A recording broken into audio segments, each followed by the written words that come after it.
What's up, Taiwan? I'm Reece with news from here in Taiwan and around the world. A 60-day ceasefire between Israel and Hezbollah has come into effect in Lebanon. While some people are hopeful that the US brokered deal will lead to a lasting peace, many locals remain skeptical. Chris Gorin reports. An Israeli airstrike hits a building in central Beirut, one of the last in a streak of attacks just hours before a U.S. brokered ceasefire took effect between Israel and the militant group Hezbollah. I just spoke with the Prime Minister of Israel and Lebanon.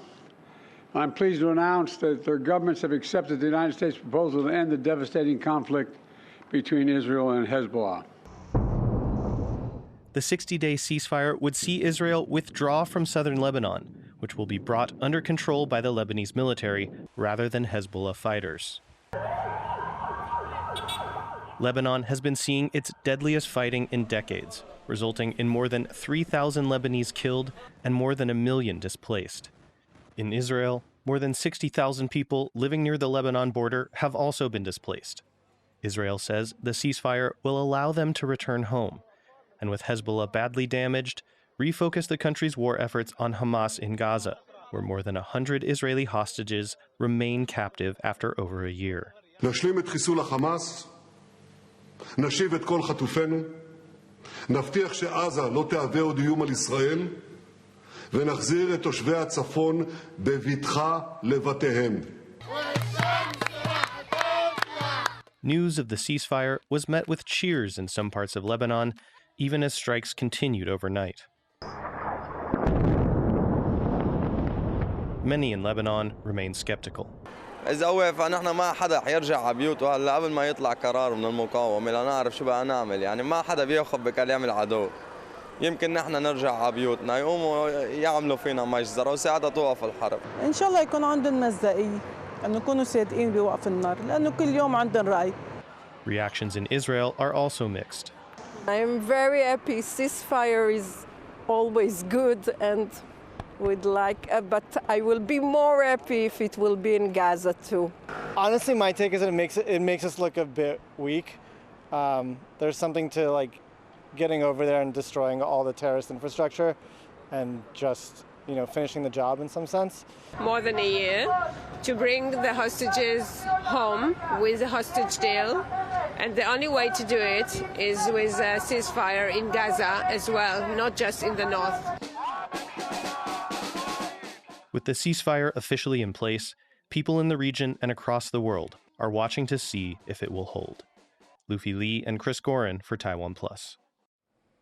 Taiwan's Coast Guard has intercepted 4 Chinese vessels operating in restricted waters near Taiwan's outlying Kinmen Islands. For the second day in a row, Chinese Coast Guard ships crossed the boundary into Taiwan's waters. Taiwan's Coast Guard was dispatched and escorted them out. It's the 4th such intrusion this month and the 54th this year. The Kinmen Islands are only 10 kilometers from the coastal Chinese city of Xiamen. Taiwan is seeing its worst flu outbreak in a decade, with 41 deaths and 250 severe cases reported since October. None of the people who died were vaccinated against the disease, and health authorities are urging the public to get flu shots. They warn that flu cases may peak in mid-December as temperatures drop. Dozens of caddies are losing their jobs as the Kaohsiung Golf and Country Club goes under. The city government is promising to help them find work, but as John Van Trieste reports, some caddies are still anxious.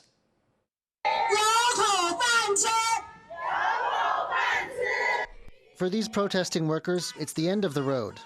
After 63 years in business, the Kaohsiung Golf and Country Club in southern Taiwan is shutting down due to a dispute with Kaohsiung city government over land leasing.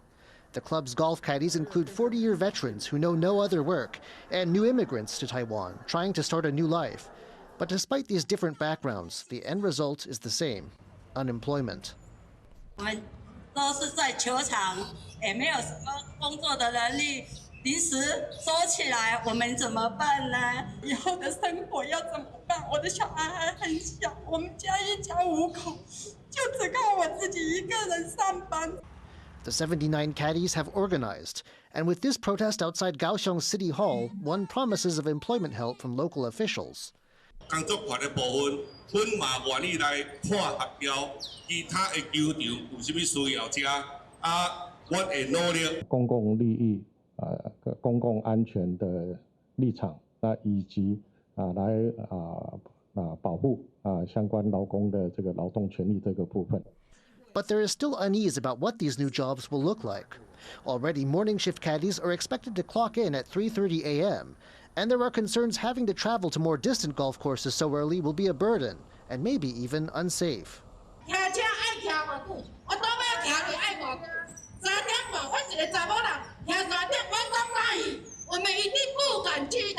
So any feeling of relief is tempered with anxiety. Anxiety about what sort of deal they can expect and whether the promised help will come through at all as a big life change approaches. Fu Huahong and John Van Trieste for TaiwanPlus. Taiwan's new Labour Minister Hong Shen-han has vowed to combat workplace bullying and reform toxic work cultures at the ministry. He has given his personal contact information to workers so they can reach him directly. 我们会还是要把可以反映跟申诉的管道，我们必须把它健全跟完备，这是我们要做的事情。但在那之前，在现在这个非常的时期，那我可能也会需要同仁们的一些提醒。 Hong takes office after his predecessor resigned over a workplace bullying scandal that led to a ministry employee's suicide. He specifically abolished several toxic practices at the agency where the employee worked, such as making workers run laps.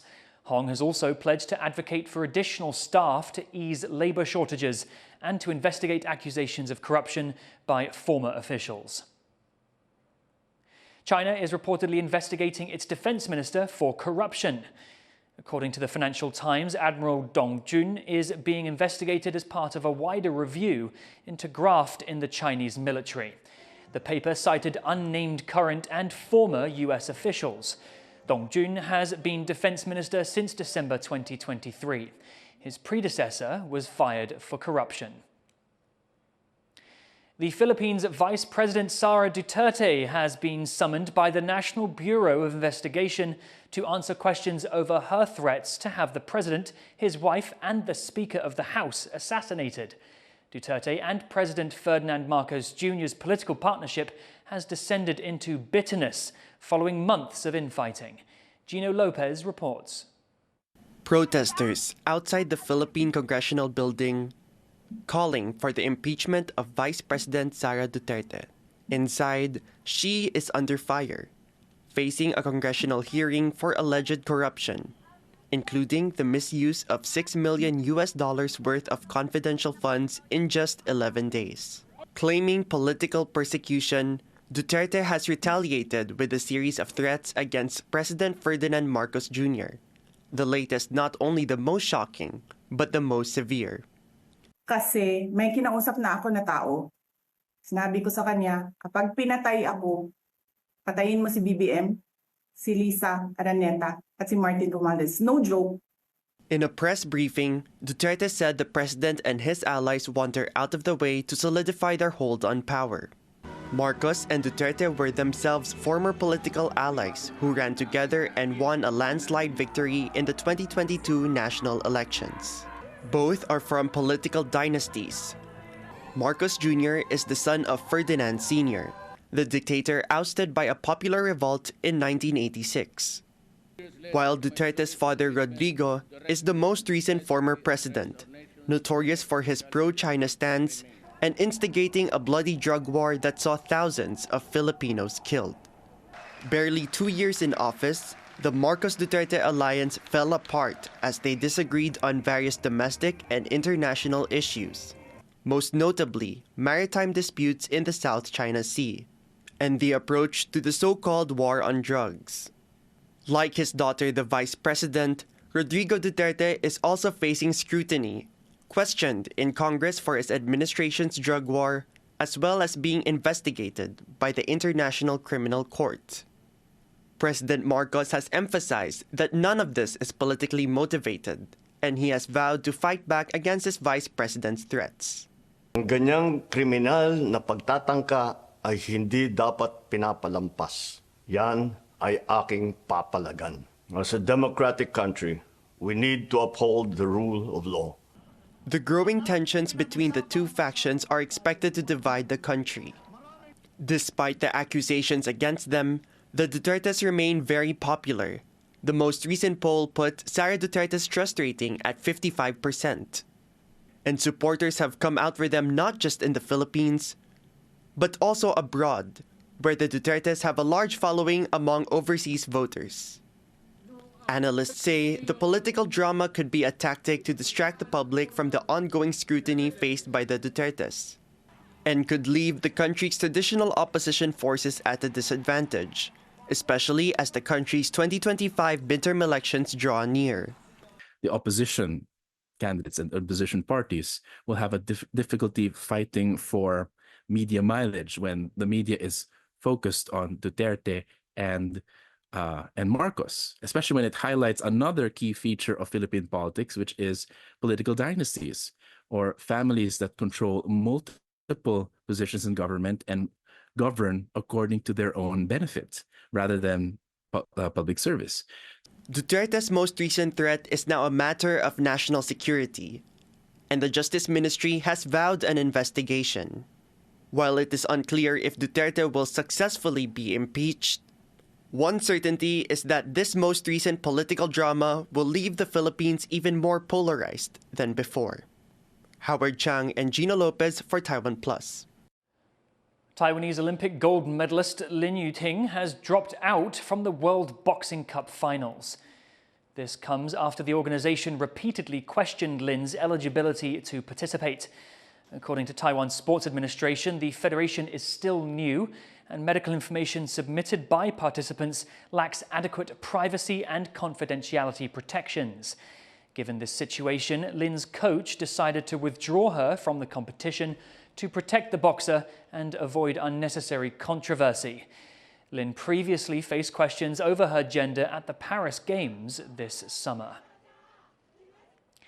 An innovative exhibition that combines music and dance, art and technology to spread a vital message has opened in Taipei. Sandy Chi went to see it.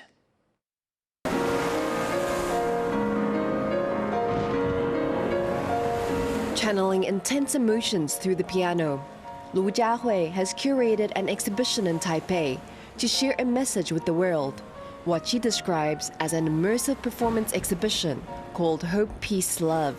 我们看一下欧洲它的那个战事未息，然后我们亚洲又有军事的紧张，所以我们感受到战争正在残害人类的生命、文化跟古迹，所以我们希望透过音乐、美术、无国界的力量，然后我们要传达我们的 message 出去，能够有一点善念跟正能量的循环回来。The exhibition underwent months of planning and incorporates 7 different fields, including culture, music, dance, theater, and technology.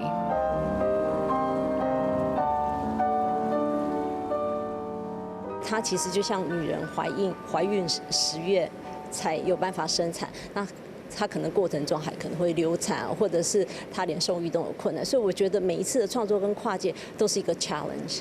Other than working with talent from different fields, the audience plays a vital part in making Hope, Peace, Love a success.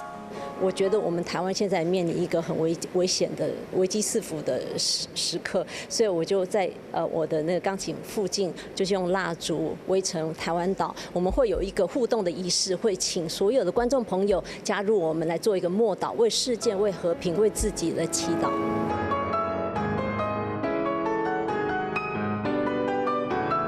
The exhibition is open to the public on weekends through the end of the month.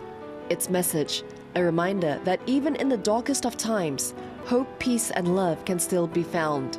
Klein Wong and Sandy Chi for TaiwanPlus. Thank you for watching What's Up Taiwan. Finally, take a look at this pack of Patagonian Mara roaming the desert in Dubai. I'm Reece, take care and see you next time.